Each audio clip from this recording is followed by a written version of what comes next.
Good morning, all of you. Today we read chapter 3rd on the page number 142, the topic of volcano. इससे पहले वाला जो topics है वो हमने पहले पढ़ लिया है वीडियो में. अब हम पढ़ते हैं.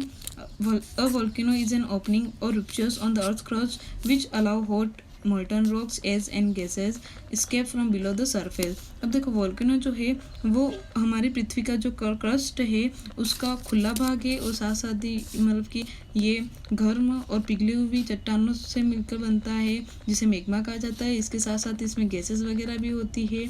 The lava flowing out of a volcano has a high temperature. इसमें से जो लावा निकलता है वो टेम्परेचर में बहुत ज़्यादा गर्म होता है. It burn everything in its path. और इसके रास्ते में जो भी चीज़ें आती है वो सबको ये जला देता है. This lava later cools to form igneous rock. और जब ये लावा पिघल ठंडा हो जाता है तभी आइजेनियस रॉक के रूप में बदल जाता है.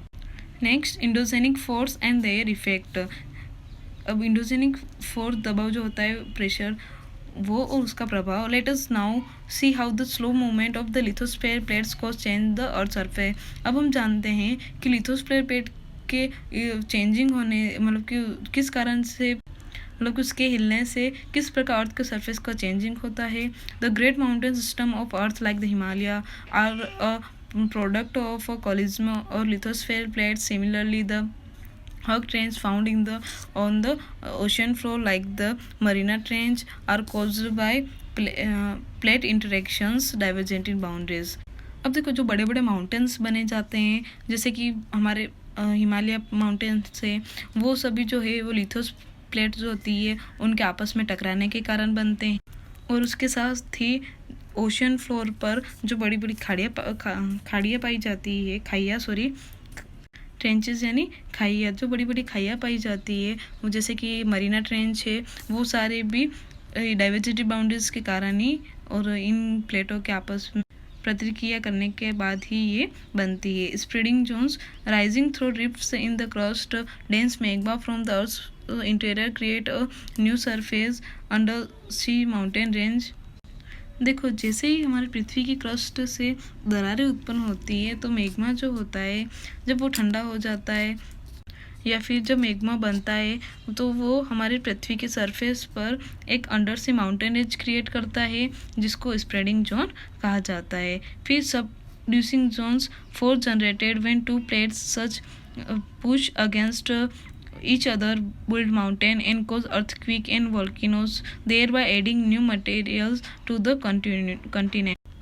अब इसमें ये कि जब कोई किसी दो प्लेटों जो है आपस में टकराती है और जो फोर्स लगता है तब तो उससे माउंटेन्स बनता है और उससे अर्थक्वेक भूकंप आता है, ज्वालामुखी बनती है और उससे के कारण जो कंटिनेंट है वो बनते हैं. Exogenic force is mentioned earlier. Exogenic force of process and phenomena in the that occur on or above the surface of the earth, weathering, erosion, sedimentation etc are exogenic process. Let's discuss this in some detail. देखो जैसे कि हमने पहले पढ़ा exogenic force जो है मतलब कि ये जो है ये उन घटनाओं के कारण होता है, मतलब पृथ्वी की सतह पर जो घटनाएं होती हैं उनके कारण होता है, जैसे कि मौसमों का बदलना, उसके साथ मिट्टी का कटाव होना, अवसादी चट्टानों का बनना, है ना, ये सभी एक्सोनिक फोर्स के उदाहरण है.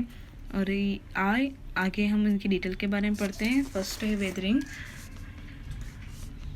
It is the breaking down of rocks into smaller pieces by various natural agents such as wind, water, sunlight, temperature और variation etc. अब देखो मौसम का बदलाव जो है वो जैसे कि कुछ ये चट्टानों के टूटने का कारण बनता है, जैसे कि वाइंड है, वाटर है, सनलाइट है, टेम्परेचर है, ये सभी. और erosion, it is the removal and transpiration of solid material, sedimental rocks, other particles in natural environment. It is usually done by such agent such as wind, water और moving ice. अब erosion है जो मिट्टी का कटाव जो है वो सॉलिड मटेरियल जो होता है उनके एक जगह से दूसरी जगह पर जाने के कारण होता है, जैसे कि रॉक्स है, मिट्टी वगैरह है, ये सभी. और इसके एजेंट जो है वो है वाइंड, वाटर और आइस. जो पिघल जाती है बर्फ़, तो जब वो इधर से उधर खिसक जाती है तो वो. फिर sedimentary, it is a collection of depositions of grounded and natural transport materials landforms are affected by movement of water ice and wind. अब सेडिमेंटर जो अवसादन जो होता है वो जो प्राकृतिक मटेरियल जो है उनके कलेक्शन से होता है, जैसे कि जो कि लैंडफॉर्म को अफेक्टेड जो होती है वो वाटर आइस और वाइंड से होती है। फिर आता है waterfall, when flowing water drops verticals from elevations as it flows over a step region or a cliff. This cause a lot of erosion as stones of water falls from great height. अब जैसे कि देखो यहाँ पर हम ये picture में देखते हैं कि वाटरफॉल क्या है, तो वो एक ऊंचा, बहुत ज़्यादा ऊंचाई से पानी जब मतलब कि नॉर्मल नदी वगैरह जो बनती है वो फिर बहुत ऊंचाई से एकदम नीचे खाइयों में जब गिरती है तो उसको वाटरफॉल कहा जाता है, जिससे कि बहुत ज़्यादा मिट्टी का कटाव होता है और इस तरीके से फिर वाटरफॉल जो होता है वो बनता है। फिर आता है riverine features. A river usually create feature like river meanders, oxbow lake, floodplain और levee और delta etc. अब देखो एक रिवर रेंज जो होती है जो कि किसी रिवर की विशेषताएं होती है, जिससे कि रिवर मेंडर्स बनते हैं, ऑक्सबोग लेक्स बनती है, फ्लड प्लेन बनते हैं, लेविस बनते हैं और डेल्टास बनते हैं। ठीक है, अब इनके बारे में पढ़ेंगे। फर्स्ट है meander. A meander is a bend in the course of a river, a large loop or curve in the course of a flowing river is called a meander. Many such meanders can form at place easily where the hill began to level down its into plain.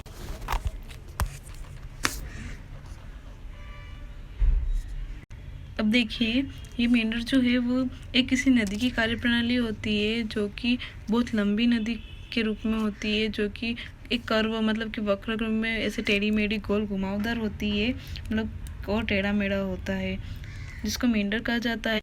और ज़्यादा कार्य तब बनते हैं जब कोई नदी जो होती है वो हिल्स वगैरह से निकलती है और फिर प्लेन्स में आती है, तो इस तरीके से ये बनता है, ऐसे टेढ़ा मेढ़ा और घुमावदार बनता है ये। फिर हमारा आता है oxbow lake. An oxbow lake is a shadow U shaped and C shaped body of water formed when a wide meander from the main stem of river is cut off create a lake. This landform is called oxbow lake because of the distinctly curved shape that is has. अब oxbow lake जो है वो U shape या फिर सी shape का होता है इस तरीके से, और ये तब बनता है जब मेंढर जो है वो वापस से मतलब कि जब उसका पानी आगे जाकर इकट्ठा हो जाता है तो ये आधे चंद्रमा के रूप में ये इस तरीके से बन जाता है, जिसको ऑक्सबो लेक कहा जाता है। ये और एक मेंढर्स जब आता है या फिर उनका जो पानी इकट्ठा हो जाता है आगे, तो फिर उन पानी को इकट्ठा हो जाने पर या फिर उसका पानी का कटाव हो जाने पर ये इस लेक का निर्माण होता है। फिर आता है flood plain. It is a flat or almost flat extent of land adjacent to a system or river that experience occasional or periodic flooding. After a flood, the river recedes and leaves a fresh layer of topsoil which is very fertile. अब देखो ये जो plane होता है ये normally एक flat plane होता है, और ये तब बनता है जब कोई तूफान आता है या फिर कोई बाढ़ वगैरह आती है, तब वहाँ पर उन प्लेन जगहों पर पानी भर जाता है। और बाढ़ आने के बाद फिर क्या होता है कि वापस से जब पानी कम हो जाता है तो वहाँ पर मिट्टी बचती, और तब नदी से जो मिट्टी आती है वो जो मिट्टी होती है वो बहुत ही फर्टाइल उपजाऊ होती है और वो फ्रेश लेयर की टॉप सोइल होती है। फिर आता है levies. A levees is a natural or artificial slope, embankment or a well to regulate water level in a river. It is usually earthen and parallel to the course of a river. अब levees जो है वो इस तरीके से artificial और natural shape के रूप में होता है, जो कि पानी का नदी जब रेगुलर नदी बहती रहती है तो वाटर लेवल जो है वो इस तरीके से फिर नीचे पत्थरों के रूप में चट्टानों से पर्वतों से नीचे की तरफ निकलता है, जो कि नदी के कारण ये बनता। फिर है डेल्टा। और delta is a landform created at the mouth of river where it flows into an ocean, sea, estuaries, lakes, etc. Deltas are usually formed at places where the slope of the river bed become too shallow before it enters the seashore and its flow loses speed. This causes it to lose the sedimental it had carried earlier. As the river flow in a relation flat lake, it forms a number of distributions on streams, and the sedimental keep collecting between this stream and form shallow island. This entire area is called a delta. अब delta जो है इसको mouth of river कहा जाता है। क्यों? क्योंकि यहाँ ये जो सारी नदियाँ जो है वो मिलकर और फिर ओशियन सी के रूप में, लेक के रूप में कन्वर्ट हो जाती है। अब ये मोस्टली वहाँ पर बनती है जहाँ पर ये धीरे धीरे मतलब कि ज़्यादा स्पीड से नहीं आती है, और बहुत सारी नदियाँ जो है वो किसी जगह पर जाकर समुद्र में मिलने वाली होती है, उससे पहले ये इसका निर्माण होता है। अब इसके बनने से जो पहले वहाँ की मिट्टी वगैरह जो होती है वो सारे उसका जो उपजाऊपन होता है वो खो जाता है। अब ये रिवर जो है वो जो पहले जहाँ से निकलती है वो फिर धीरे धीरे आकर बहुत सारी नदियाँ जो है उसमें मिल जाती है। जैसे कि मान लो ये नदी है, ये भी यहाँ समुद्र में आ जा रही है, फिर ये नदी, तो इससे बहुत सारी नदियाँ जो है वो क्या होती है कि समुद्र में जाने से पहले वो मिल जाती है। तो वहाँ पर तब मतलब कि पेड़ की जो जड़ें होती है, रूट्स होती है, उस रूप में ये डेल्टा दिखाई देता है। ठीक है, अब आगे से हम नेक्स्ट टाइम कल पढ़ेंगे लैंड फॉर्म्स क्रिएटेड बाय सी यहाँ से।